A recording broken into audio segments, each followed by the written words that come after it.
Assalamualaikum warahmatullahi wabarakatuh.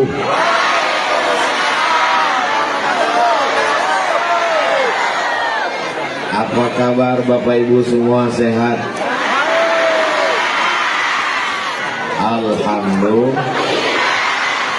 Keadaan sulit dan susah tapi kita masih ada iman dan Islam, kita ucapkan alhamdulillah. Pulang pengajian sendal kita hilang, suami dilarikan pelakor, innalillah. Insya Allah yang hadir ini suaminya soleh-soleh. Mana bukti suaminya soleh? Suaminya ngalah ke samping, didominasi perempuan semua. Ternyata ceramah di depan perempuan yang begini ramai rasanya merinding juga. Ini adalah ibu saya, kakak saya, adik perempuan saya sedang berada di tengah keluarga saya. Yang sama-sama kita hormati guru kita semua, Tuan Guru Ibnu Khalil beserta seluruh keluarga besar Pondok Pesantren Inen Lemu yang tak dapat saya sebutkan satu persatu. Tuan-tuan guru yang berada di belakang, mohon maaf tadi begitu lewat saya tidak bisa menyalami satu persatu karena pengawalnya 3 lapis. Ini memang betul-betul kalau dilihat orang masuk berita TV tidak aman. Padahal negeri ini amat sangat aman. Kenapa pengawalnya sampai 3 lapis? Karena pencinta Ustadz Abdul Somad di sini ekstrim dan radikal. Masya Allah, tabarakallah. Mudah-mudahan semua yang berkontribusi sehingga terwujudnya acara ini diberikan Allah kebaikan-kebaikan. Ustaz Somad yang disapanya cuma Tuan Guru saja. Tuan-tuan guru, para ustadz, bapak, ibu, hadirin, hadirat, muslimin, muslimat, mukminin, mukminat yang belum kawin dan belum sunat, semuanya dimuliakan Allah Subhanahu wa ta'ala. Ada bulan jatuh ke bumi. Lalu saya pun mencoba mencari pendapat ulama, apa makna bulan jatuh. Di antaranya yang memberikan komentar takwil namanya Imam An-Nablusi. Kata beliau, bulan jatuh ke bumi artinya rajulun alimun zu sya'nin wa rajulun zu sultatin. Alimun zu sya'nin, akan ada di bumi ini seorang berilmu tinggi, warajulun zu sultatin, ada seorang laki-laki yang punya kekuasaan. Dia berilmu. Ada orang berilmu tapi nggak punya kuasa.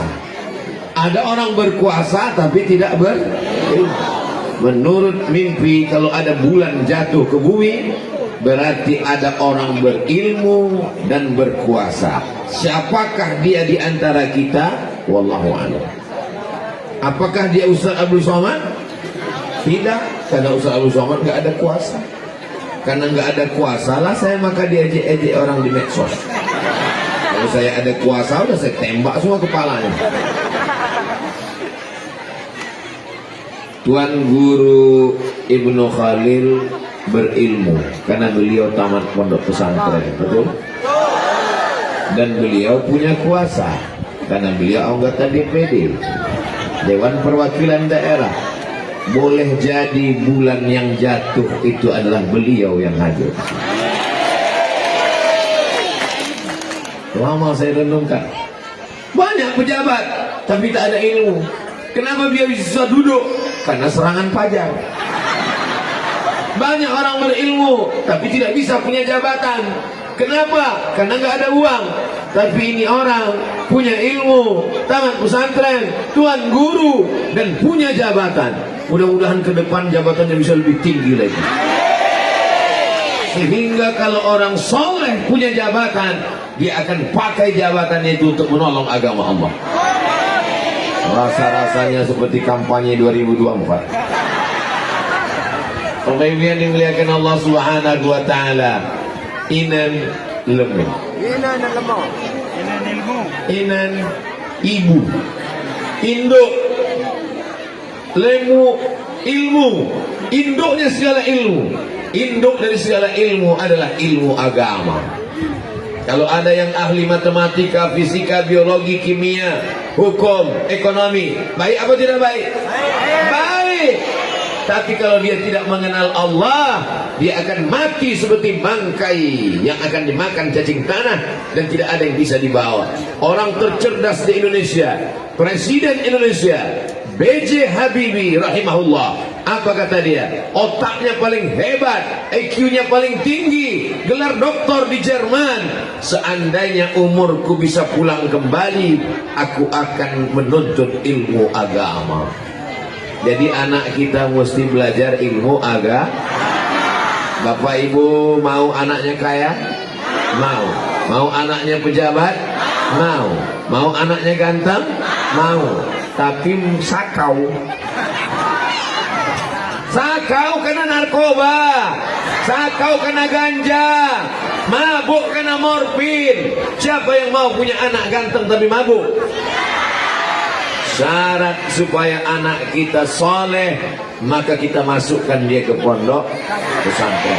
Yang sudah memasukkan anaknya, alhamdulillah. Yang belum memasukkan anaknya, setelah mendengarkan tausiah ini, insya Allah. Yang sudah saya kasih tahu, nggak mau juga memasukkan anaknya, inna mati berarti. Kira-kira mana yang lebih hebat? Ibu-ibu atau bapak-bapak? Memang ibu-ibu ini ngaku hebat semuanya.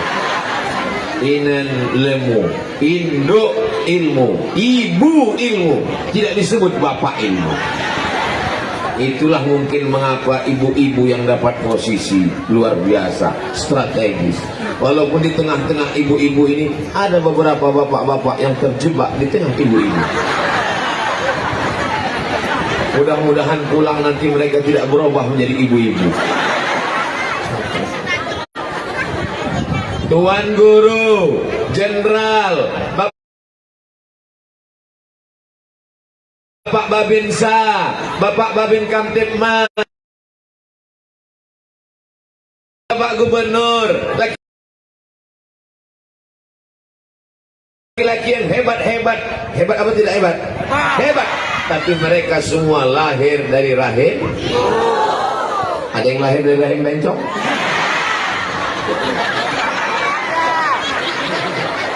Jadi kuncinya hidup ini adalah ibu. Kalau ibunya baik, maka anaknya insya Allah baik. Kenapa laki-laki ini baik? Rela nggak dapat tenda, rela nggak dapat tempat duduk demi seorang ibu. Ada dua kemungkinan. Mereka adalah anak yang berbakti atau para suami yang takut istri.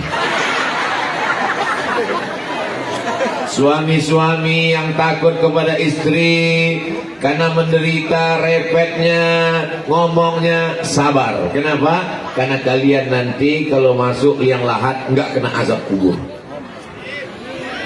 Kenapa begitu? Karena waktu malaikat mau mengazab, kata malaikat, ini nggak usah kita azab, karena waktu di dunia sudah terlalu azab. Bapak Ibu yang dimuliakan Allah Subhanahu wa taala.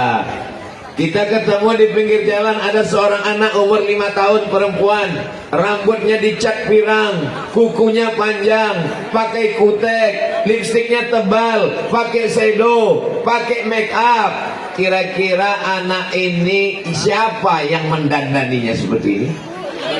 Ibu. Sekarang kita melihat ada anak kecil umur 5 tahun, pakai jilbab panjang, bajunya panjang, sopan, ngidupkan handphone, merekam ustaz ceramah. Siapa yang mengajarinya? Ketika Nabi SAW didatangi seorang sahabat, ya Rasulullah, ya, man ahaqqun nas bi husni suhbati, siapa yang paling layak mendapatkan baktiku? Ummuka. Summa man? Ummuka. Summa man? Inan. Ibu, ibu, ibu. Ibu. Kenapa ibu dapat 3 kali? Karena ibu yang mengandung, ibu yang menyusukan, ibu yang melahirkan. Bapak kalau mau dapat 3, coba mengandung, coba melahirkan, coba menyusukan. Bagaimana mungkin kami bisa ngandung Pak Ustaz? Pulang dari sini, beli 1 kelapa muda, ikat di perut 9 bulan 10 hari.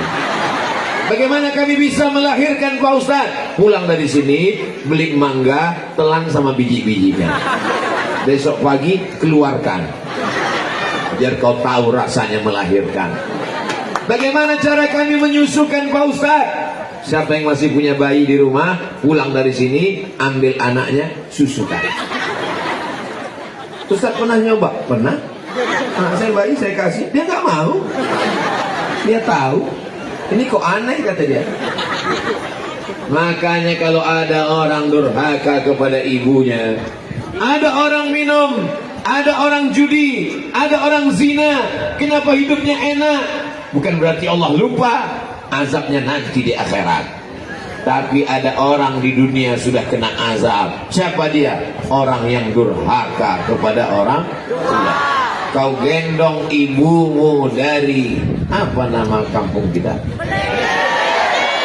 Belete. Kau gendong ibumu dari sampai ke kota suci Makkah Al-Mukarramah. Kau bawa tawaf dan sa'i, kau bawa ke Hajar Aswad, setelah itu kau bawa ke Padang Arafah, lalu ke Musdalifah, melontar jumrah di Mina, haji pulang. Belum tentu dapat menembus sekali teriakannya saat melahirkan. Bukan senang melahirkan anak, betul Bu? Nanti kalau saya ceritakan gimana sakitnya, nggak ada yang percaya. Memang pernah aja Ustaz. Melahirkan zaman dulu bukan seperti zaman sekarang. Zaman sekarang mudah, begitu dikasih obat makan, langsung lahir. Zaman dulu meregang nyawa, bersimbah darah, mati sebagai taruhannya. Makanya kalau kau mau bahagia hidup, senangkan ibu. Buat ibumu seperti raja, maka rezekimu akan menjadi seperti rezeki raja-raja. Bukan hadis Nabi.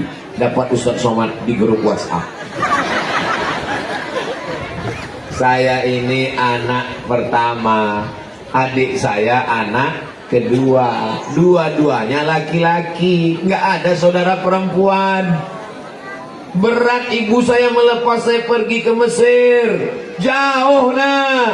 Datang paman saya, saudara ibu saya laki-laki. Apa kata dia? Harimau mati meninggalkan belang, gajah mati meninggalkan gading, manusia mati meninggalkan nama baik atau nama buruk. Anakmu ini kalau kau lepas pergi, dia akan pulang meninggalkan nama baik. Tapi kalau kau tinggal bersamanya, dia jadi anak manja, dia akan meninggalkan nama tak baik. Dibukakan Allah pintu hati ibu saya. Saya pun pergi ke Mesir bersama Ustadz Dr. Zaki Abdillah dari Lombok, sahabat saya yang hari ini membawa saya kemari. 4 tahun, 4 Idul Fitri, 4 Idul Adha, gak pernah pulang kampung. Lupa saya wajah ibu saya. Belum bisa video call, belum ada handphone. 1998 tahun 2000 baru ada handphone, tapi belum bisa beli, duitnya mahal. Tahun 2000 pergi ke Makkah melaksanakan ibadah haji, melihat jamaah haji yang mirip ibu kita. Oh, mirip ibuku. Saya lihat lama jamaah haji ini. Apa dia lihat? Disangkanya saya copet. Saya pulang ke rumah, saya tanya ibu saya, ingat nggak dengan aku? Ingat. Rindu gak dengan aku? Rindu. Aku ni anak kandung apa anak angkat? Kenapa tega mengirim aku jauh ke Mesir? Ku kirim kau jauh ke Mesir supaya kau jadi orang. Karena kalau kau di rumah bersama aku, nanti kau jadi hantu.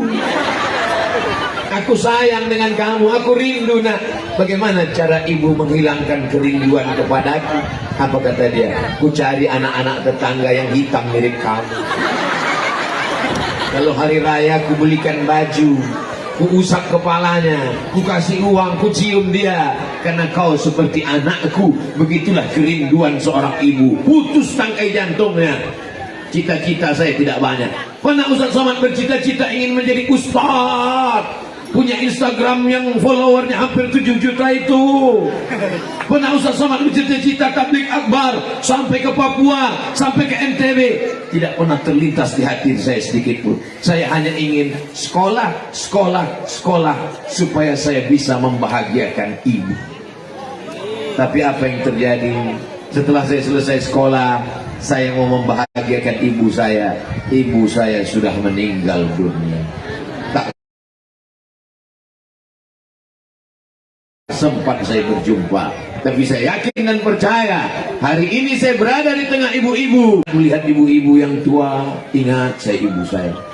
Saya melihat anak-anak gadis yang masih muda, masih tetap saya ingat istri saya. Bapak Ibu yang dimuliakan Allah Subhanahu wa taala, mudah-mudahan anak-anak kita adalah anak-anak yang berbakti kepada orang tua. Ada seorang ibu pagi-pagi masak nasi goreng, kontang-konteng, nasinya nggak matang-matang. Dia heran, ternyata kompor gasnya nggak ada api. Gasnya mana? Gasnya sudah dijual anaknya untuk beli narkoba. True story, kisah nyata. Orang kalau sudah kena narkoba nggak bisa membedakan mana ibunya, mana musuhnya. Dia cabut goloknya, ibu, mari rantaimu, mari. Kenapa? Dia mabuk, dia sakau. Ini salah siapa? Sedikit banyak salah kita juga. Karena anak ini seperti pohon bambu. Pohon bambu bisa dibuat melengkung, pohon bambu bisa dikepang, tapi ketika bambu masih hijau, masih putih, ada balon yang meledak. Begitulah ibu-ibu di Belete.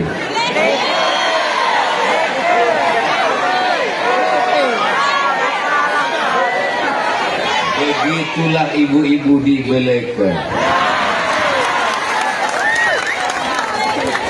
Bagaimana mereka? Anaknya masih kecil, kalau ditinggal di rumah nangis, mau dibawa ke pengajian nanti takut ganggu pengajian. Akhirnya ibu-ibu cerdas, dibelikan balon. Anaknya pun diam. Malang tak dapat ditolak, untung tak dapat diraih. Suara ustadz menggelegar, balon pun pecah. Belikan balon yang baru. Abang-abang, saya sudah iklankan balon Anda. Jangan lupa 2,5%.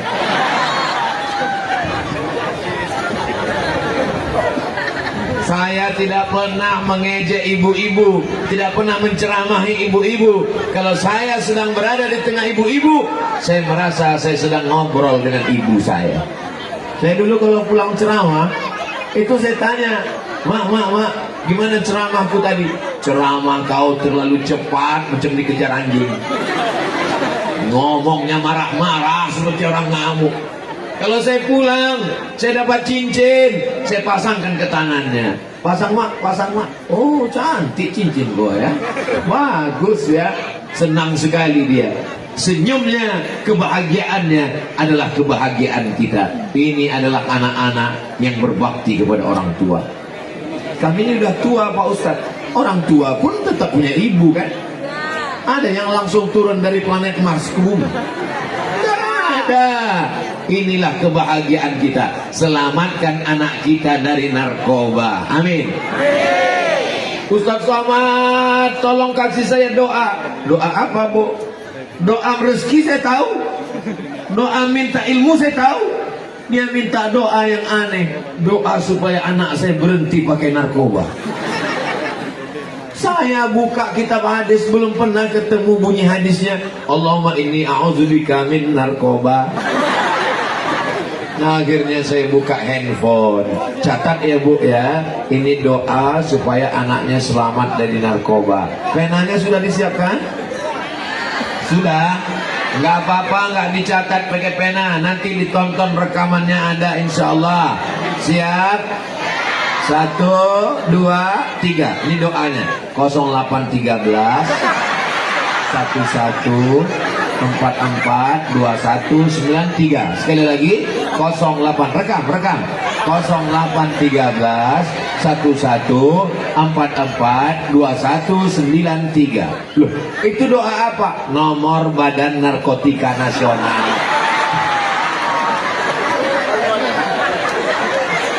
Jangan malu punya anak pecandu narkoba. Daripada dia disimpan di rumah menyimpan bom atom yang akan meledak, mau nyimpan bom. 4 orang kena narkoba. Pertama, bodoh karena kabel-kabel urat otaknya putus. Yang kedua, gila, berakhir dengan kegilaan. Anak dibunuh, istri dibunuh, orang tua dibunuh demi uang untuk membeli sabu-sabu. Betul? Yang ketiga, penjara, ditangkap polisi. Yang keempat, mati karena sakau menggelegar. Sebelum dia pakai narkoba, dia ambil kipas, dia pun mengipas. Sebelum pakai narkoba dia berkipas. Begitu dia pakai narkoba, kipasnya diam, kepalanya goyang. Saya cuma mau ngasih tahu, rambut saya belum beruban.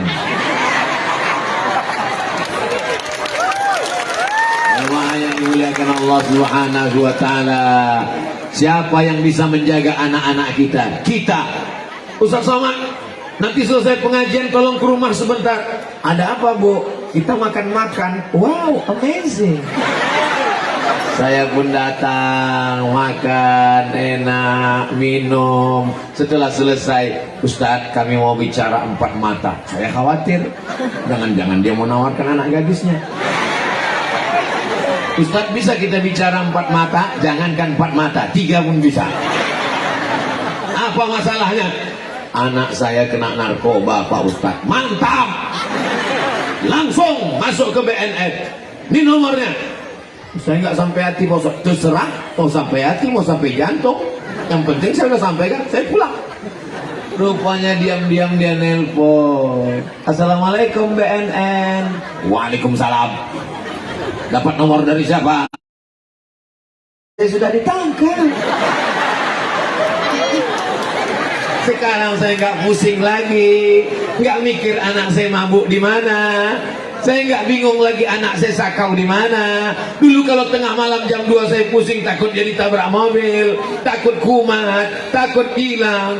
Kadang-kadang kamar saya kunci, takut saya terbunuh, tiba-tiba dia hilang kesadarannya. Sekarang saya betul-betul tenang, Pak Ustadz. Di mana? Karena udah ditangkap. Terus kalau tetangga nanya anaknya di mana? Saya jawab sedang S2 di Bandung. Masya Allah. Lalu kemudian bulan depannya saya jumpa lagi. Gimana kabar anaknya, Bu? Alhamdulillah sudah diwisuda. Ternyata sudah sembuh dalam sebulan. Rehabilitasi narkoba dan pulang berikutnya bulan. Alhamdulillah sudah nikah dan sekarang sudah dengan istrinya tenang. Tidak ada jalan lain kecuali kita menyelamatkannya. Jangan sampai ibu tidak mau tahu. Yang mengandung anak itu ibu atau bapak? Ibu yang mengandung anak 9 bulan 10 hari. Betul? Di beleke. Iya, mengandungnya masih 9 bulan 10 hari. Masih. Alhamdulillah. Di tempat lain udah diskon 4 bulan. Anak adalah fotokopi ibu. Ibu ngandung 9 bulan 10 hari, menyusukannya 2 tahun, membesarkannya dengan tetes flu keringat dan air mata. Bapak datang sekali-sekali aja. Jadi makanya doa ibu luar biasa. Ada seorang anak pecandu narkoba, ibunya pergi ke Makkah. Dia beli dirigen, diisi air zam-zam. Dia tawaf 7 putaran. Orang lain berdoa, Rabbana atina. Orang lain berdoa, Subhanallah walhamdulillah wa la ilaha illallah wallahu akbar. Orang lain bertalbiyah, labbaik Allahumma labbaik. Dia enggak. Doanya cuma satu. Anakku berhenti narkoba, anakku berhenti narkoba, anakku berhenti narkoba. narkoba, anakku berhenti narkoba, anakku berhenti narkoba, anakku berhenti narkoba. Habis itu dirigen itu dia pulang bawa ke rumah, dia panggil anaknya, anakku kau kesini, kau sudah ku kandung 9 bulan 10 hari, kau sudah kususukan 2 tahun. Ini air zam-zam 1 dirigen, sudah ku bawa kau 7 putaran. Doaku nggak ada doa lain. Kau berhenti narkoba, kau berhenti narkoba. Sekarang kau minum, ku mandikan. Alhamdulillah berhenti anaknya dari narkoba. Kisah nyata, true story. Ustaz baca di mana? Ustaz nonton di mana? Ustaz tahu dari mana? Anaknya cerita ke saya. Saya berhenti narkoba ini karena doa ibu, Pak Ustaz. Doa ibu luar biasa. Jangan main-main, jangan macam-macam. Ibu ini walaupun doanya salah tetap makbul. Betul? Makanya ibu kalau manggil anak marah, emosi, jangan panggil anak setan. Jadi setan betulan. Kalau mau manggil dia, calon DPD, calon tuan guru, calon Ustadz Somad. Jangan. Jadi Ustadz Somad ini berat, biar aku aja. Ada seorang laki-laki namanya Juraij. Siapa namanya? Juraij tidak kerja, dia hanya beribadah kepada Allah, dia hanya berzikir, berdoa, dia hanya sholat pagi, petang, siang dan malam. Suatu ketika ibunya lewat di tempat dia beribadah. Ya Juraij, dia diam. Allah. Ya Juraij. Ya Allah. Panggilan yang ketiga, ya Juraij. Dalam hatinya, mana yang lebih mulia, Allah atau ibu? Allah lebih mulia.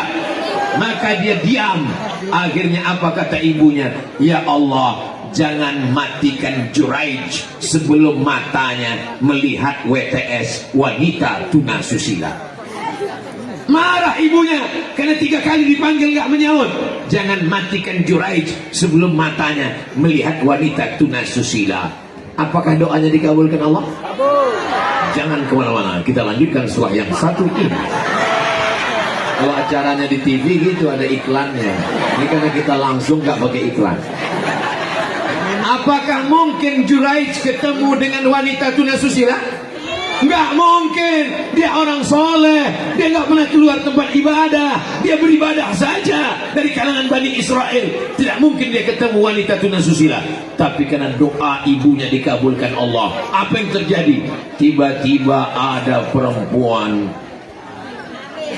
hamil, bukan kekenyangan, perempuan yang hamil, dan perempuan ini ngaku ini anak Juraij. Lalu orang kampung datang menangkap Juraij. Apa kata mereka? Juraij pembohong, Juraij penipu, Juraij pendusta. Selama ini kau nampaknya berzikir, rupanya engkau sudah melakukan zina. Kata Juraij, jangan bunuh aku, tunggu anaknya lahir. Akhirnya anak itu pun lahir.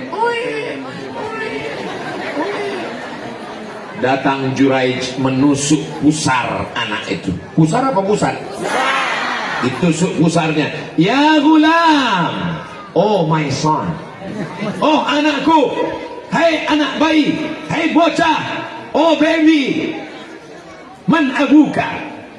Kalau bahasa kampung saya, who is your father?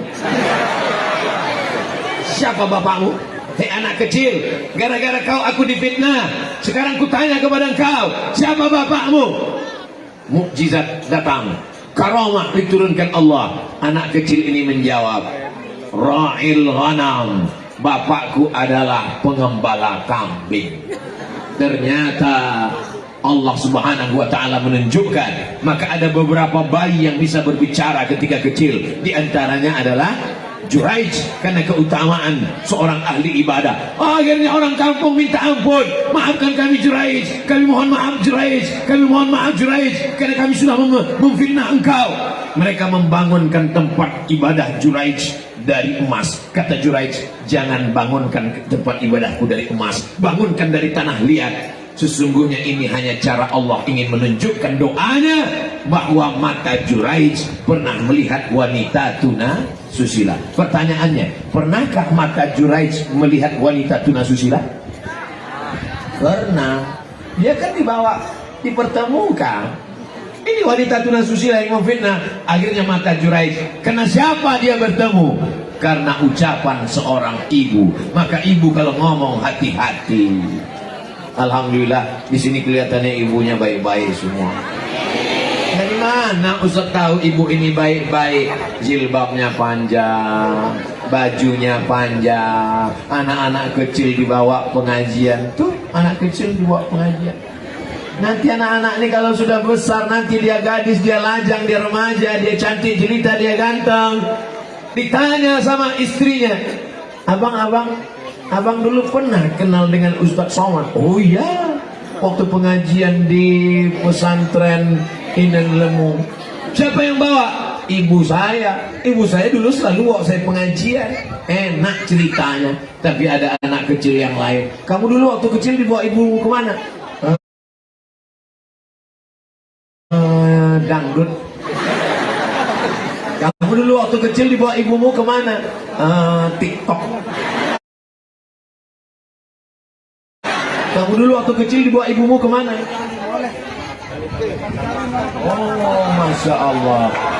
Saya sudah ngomong tadi jam 2 kurang 15. Sekarang sudah jam 2 lewat 15. Berarti memang sudah 30 menit ke sana. Sekarang waktunya pindah 30 menit.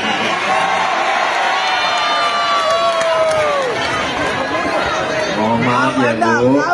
Itulah makanya banyak laki-laki yang takut beristri dua.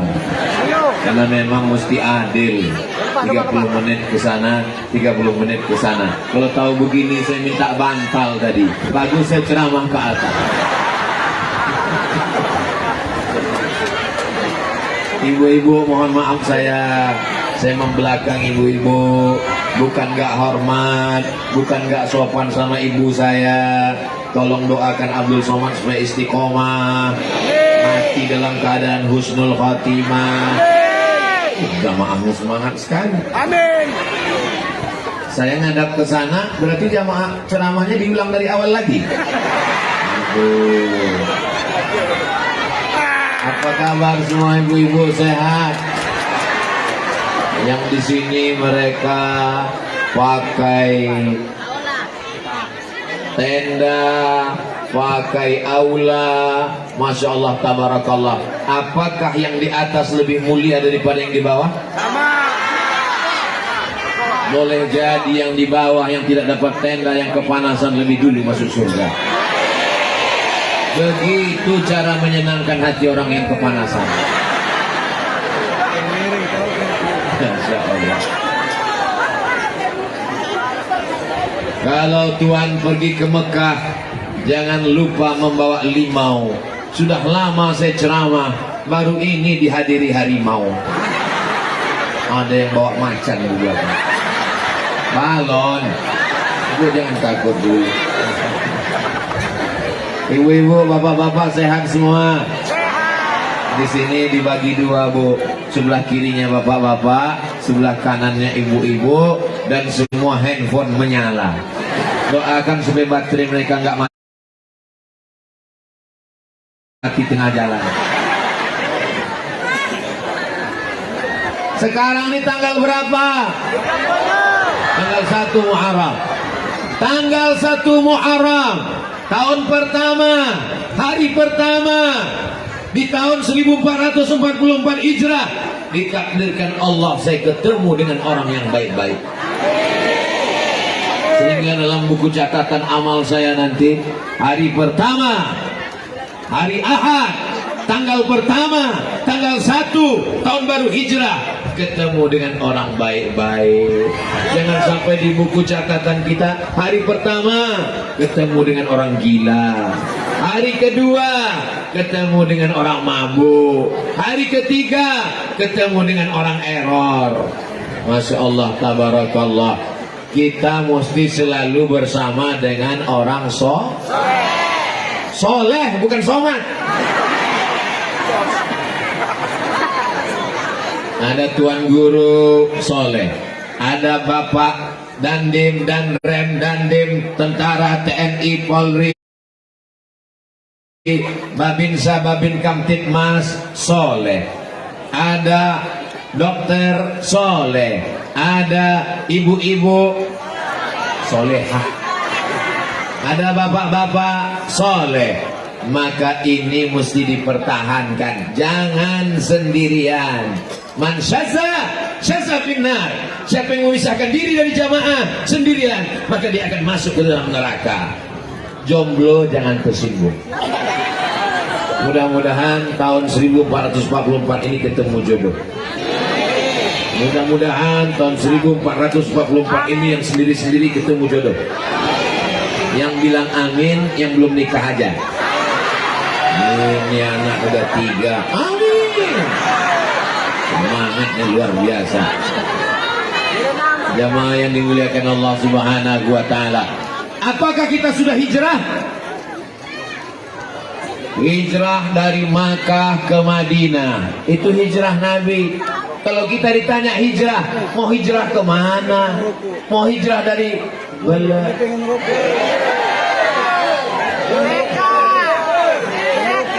mau hijrah dari Beleke ke mana?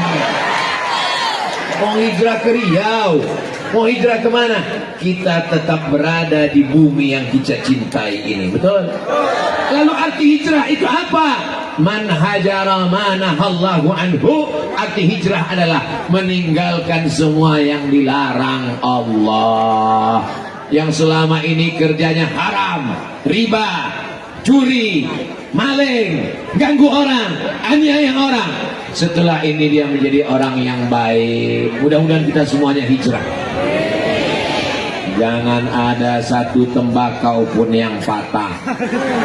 Jangan ada satu pohon ubi yang rusak. Jangan ada satu jagung pun yang rontok. Karena nanti di akhirat kita akan dituntut di hadapan Allah Subhanahu wa taala. Ada orang pergi kondangan. Waktu kondangan dikasih makan daging. Dagingnya nyangkut di gigi. Apa namanya? Sampai nyangkut, dicongkel pakai lidah. Tak bisa. Akhirnya pas pulang dari kenduri, dia ambil pohon di pinggir rumah tetangga. Dia patahkan rantingnya, lalu dia congkel, letak. Alhamdulillah. Kira-kira tetangganya rugi nggak gara-gara satu ranting? Satu ranting rugi paling betul. Nggak ada rugi satu ranting. Akhirnya dia lupa dan mati menghadap Allah. Suatu ketika saat dia dihisab di akhirat, faman ya'mal mithqala dzarratin khairan, sebesar biji sawi pun perbuatanmu akan dinilai dihisab di hadapan Allah. Ditunjukkan amalannya, sholatnya lengkap, puasanya lengkap, zakatnya lengkap. Ada satu masalah dia, lama hisabnya. Gara-gara apa?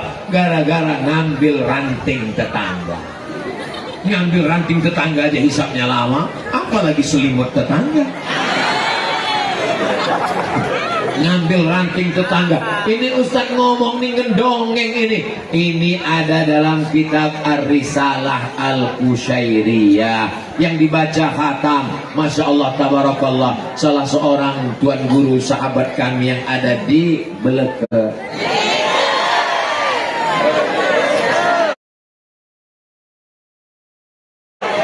Beliau ikut mendengarkan kajiannya. Ketika Covid, Ustadz Somad nggak bisa ceramah kemana-mana, di rumah saja. Akhirnya kami khatamkan Ar-Risalah Al-Qushairiyah. Memang Abdul Somad baru pertama kali sampai kemari, tapi Bapak Ibu sudah sering lihat videonya di channel Ustadz Abdul Somad. Jangan lupa subscribe, like, share, dan comment. Ngaji barang UAS Ustadz Abdul Somad, Bank NTB Syariah, Inen Lemo Beleke. Tapi saya setiap mau nyebut, saya harus lihat dulu. Bapak Ibu yang dimuliakan Allah Subhanahu wa taala, jangan zalim, jangan aniaya, jangan sampai kita rusak hubungan. La yadkhulul jannah, tidak masuk surga. Siapa dia? Qati'ur rahim, orang yang memutus tali silaturahim. Selama saya jalan dari depan turun mobil masuk ke rumah Tuan Guru lewat aula kemari, berapa tangan yang terinjak, berapa tangan yang sudah ngulur mau salaman gak jadi, berapa kaki yang terinjak. Kaki saya aja kena injak. Kalau yang nginjak kaki sama kaki nggak apa-apa, sepatunya tebal.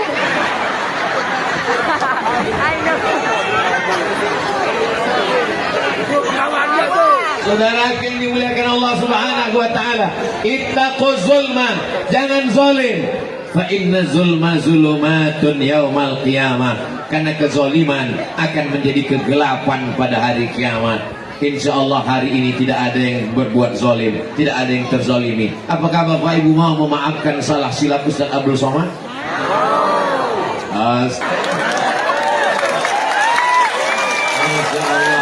Tabarakallah.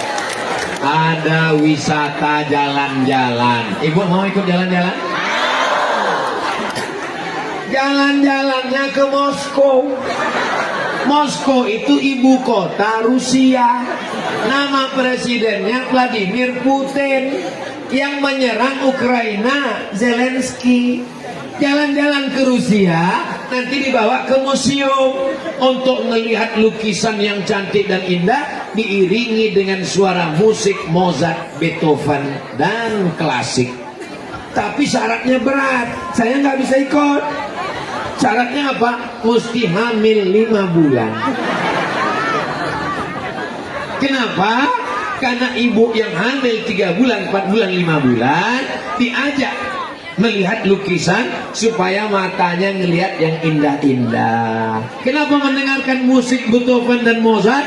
Supaya telinganya mendengar musik lembut yang indah-indah, supaya anaknya mudah diatur. Itu percaya nggak percaya? Orang Barat nggak bertuhan, komunis percaya bahwa anak yang di dalam itu berpengaruh terhadap kebiasaan ibunya. Ibunya suka ceramah, makanya kalau datang ke Tuan Guru, ibu-ibu hamil datang ke Tuan Guru, Assalamualaikum Tuan Guru. Waalaikumsalam. Saya ini hamil, sebaiknya baca apa ya Tuan Guru? Baca Quran. Saya nggak sanggup baca khatam 30 juz. Kira-kira surat apa yang bagus? Surat Yusuf. Maka dibaca surat Yusuf. Maksud Tuan Guru supaya anaknya imannya kuat, nggak mempan digoda Zulaikha, karena imannya seperti iman Nabi Yusuf. Si ibu salah paham. Dia sangka anaknya nanti ganteng seperti Nabi Yusuf. Begitu lahir anaknya hitam pesek. Komplain sama Tuan Guru. Tuan Guru, saya selama hamil sudah baca surat Yusuf, kok anak saya begini? Tuan Guru ini orangnya sabar, dia senyum. Ini dia kan mirip.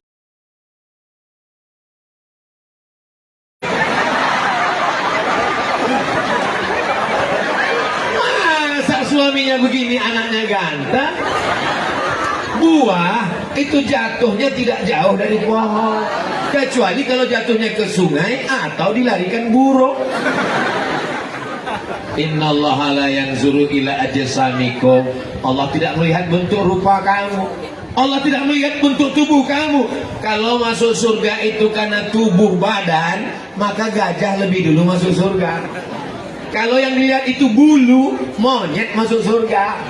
Yang dilihat itu adalah amal soleh, bukan somah. Ini yang hadir ini mengawali tahun barunya dengan amal soleh. Saya ini Pak Ustadz, tahun lalu 1443 banyak dosa, banyak salah, banyak silap. Saya ini orang yang berbuat maksiat, Pak Ustadz. Jangan kau ceritakan, ku tahu dari bentuk wajahmu. Siapa yang nggak punya dosa? Yang nggak punya dosa tolong angkat tangan. Kalau ada yang nggak buat dosa berarti dia malah ikat. Kalau ada yang buat dosa terus setan. Dan di sini nggak ada malaikat juga nggak ada setan. Di sini ada manusia yang kadang-kadang baik, kadang-kadang nggak baik. Ustaz dari tadi ceramah kok megang tiang, takut angin kencang. Saya nggak pernah silap, saya nggak pernah salah, saya nggak pernah berdosa.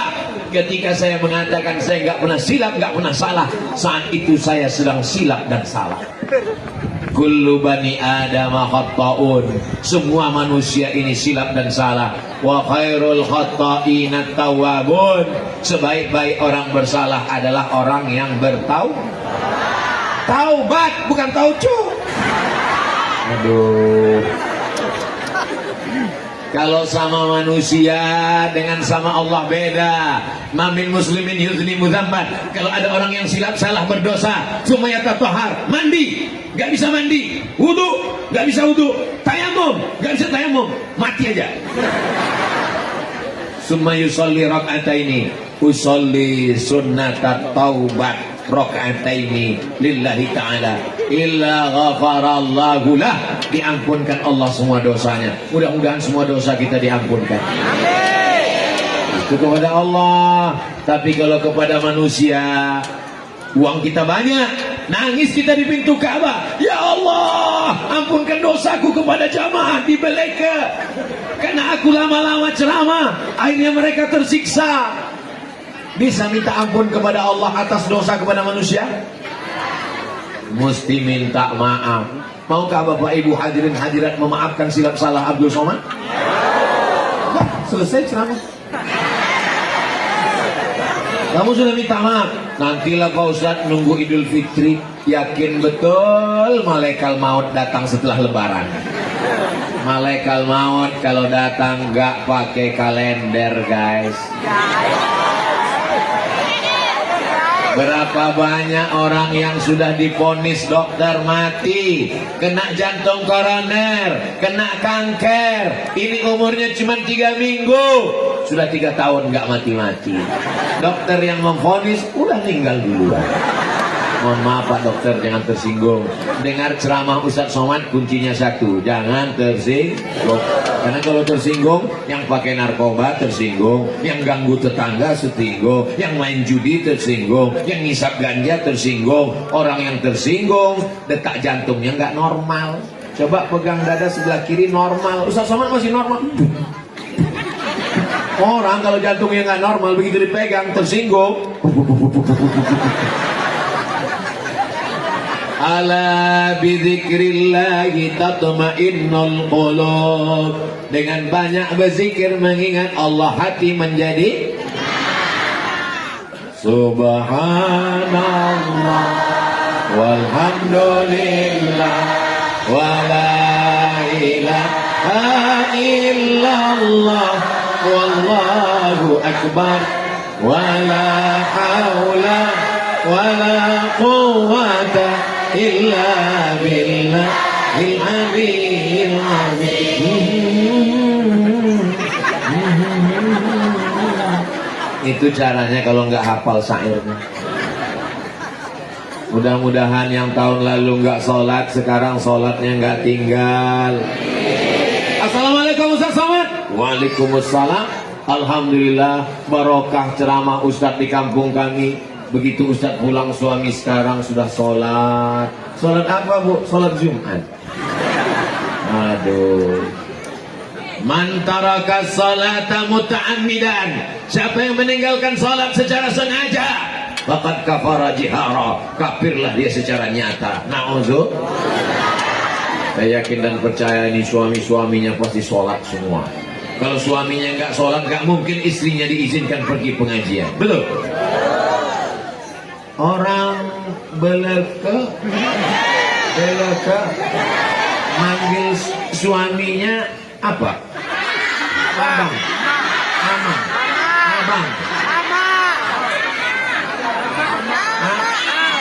abang, ama, aku mau pergi pengajian. Siapa yang ceramah? Ustadz Somad. Silakan pergi. Ama nggak ikut, ama mau main gaples. Paling tidak dia tidak menghalangi istrinya beribadah. Doakan pagi, petang, siang dan malam. Saya banyak ketemu suami-suami yang nggak sholat, nggak puasa, mabuk. Tobatnya bukan karena ceramah Ustaz Somad.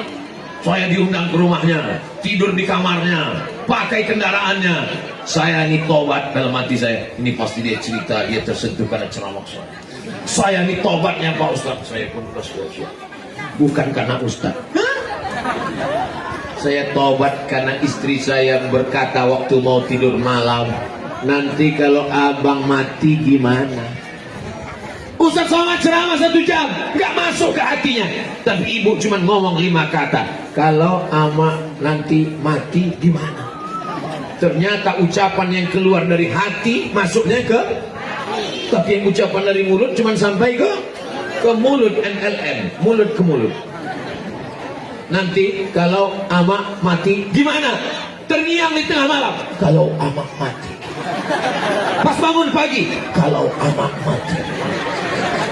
Kalau yang 5 kata itu nggak masalah, tapi kelanjutannya itu, nanti kalau ama mati gimana? Mobilnya akan aku pakai dengan suamiku yang baru. Nanti rumahnya akan kupakai dengan yang baru. Itu terngiang-ngiang di kepalanya. Akhirnya dia tobat nasuha dan suka pengajian. Jadi ibu, kalau sekarang suaminya agak-agak seperti Fir'aun, agak-agak seperti Qarun, sabar-sabar aja, doakan tiap malam, pulang nanti ingatkan dia, nanti kalau amak mati gimana?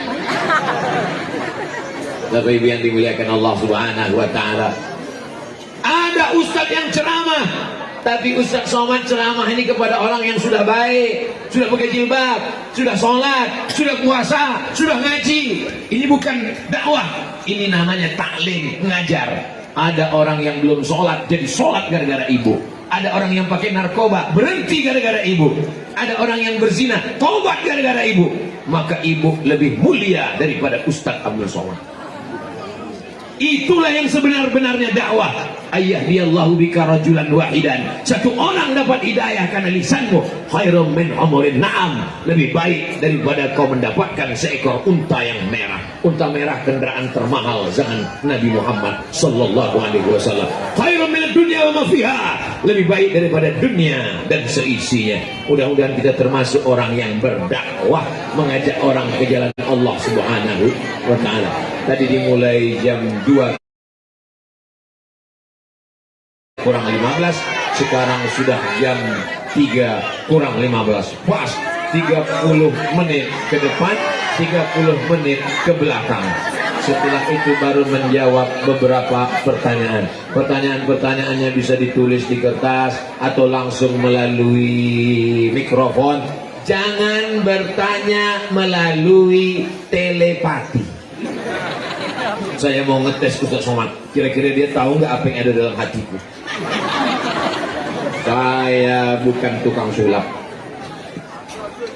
Mudah-mudahan pertanyaannya nggak menjebak.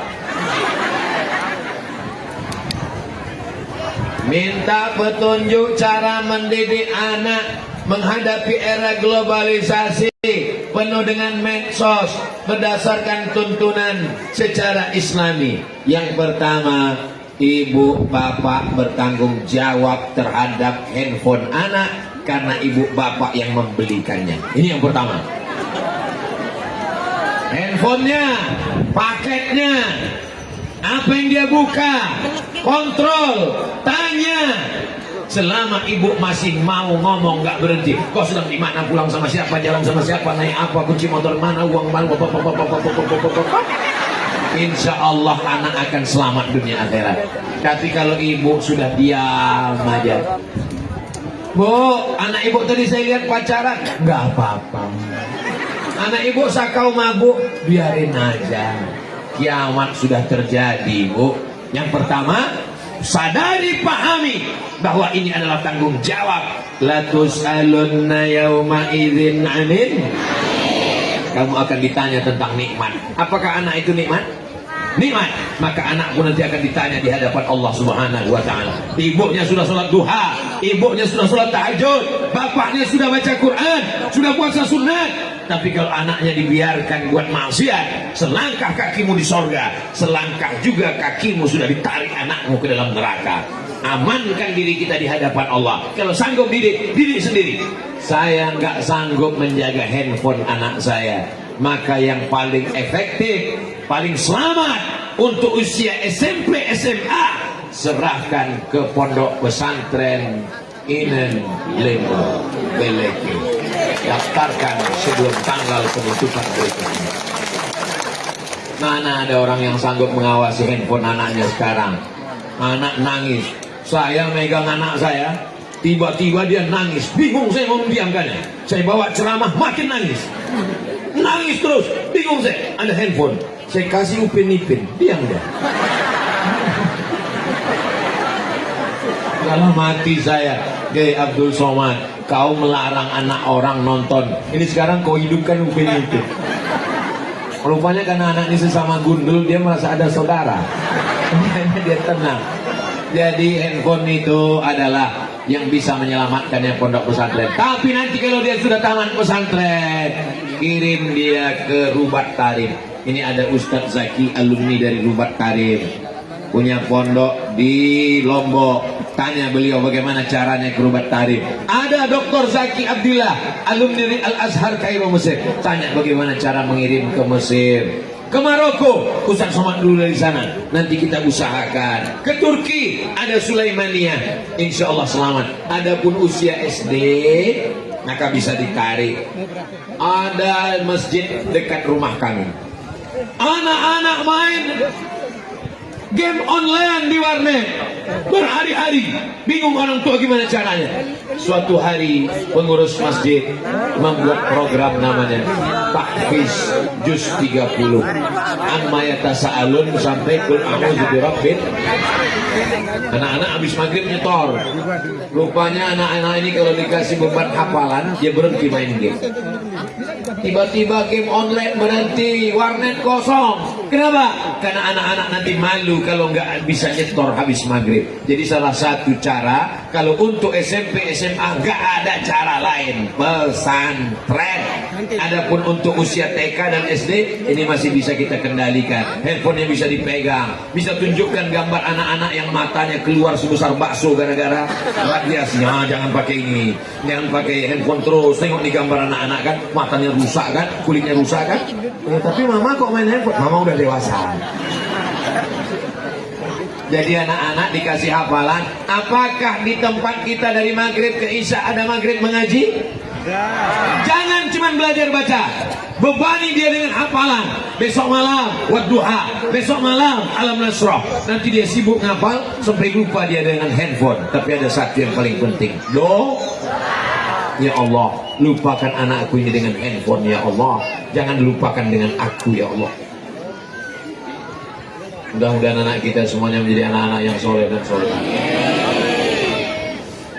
Bismillahirrahmanirrahim. Assalamualaikum WRWB. Waalaikumsalam warahmatullahi wabarakatuh. Mau nanya Pak Ustaz, dulu saya mimpi bertemu dengan Sayyidina Ali, diajak ke makam Rasulullah. Yang di dalam mimpi itu benar Sayyidina Ali atau jin Pak Ustaz? Man ra'ani fil manam, siapa yang melihat aku di dalam mimpi, faqad ra'ani, maka sungguh dia melihat aku. Li'anna syaitana la yatamatsalu bi, karena setan tidak bisa menyerupai aku. Siapa yang melihat nama Nabi dalam mimpi, dia mengatakan aku Muhammad Rasulullah, atau dalam mimpi itu ada orang yang mengatakan berbisik itu Nabi Muhammad, maka itu memang betul-betul Nabi Muhammad, karena setan tidak bisa menyerupai Nabi Muhammad.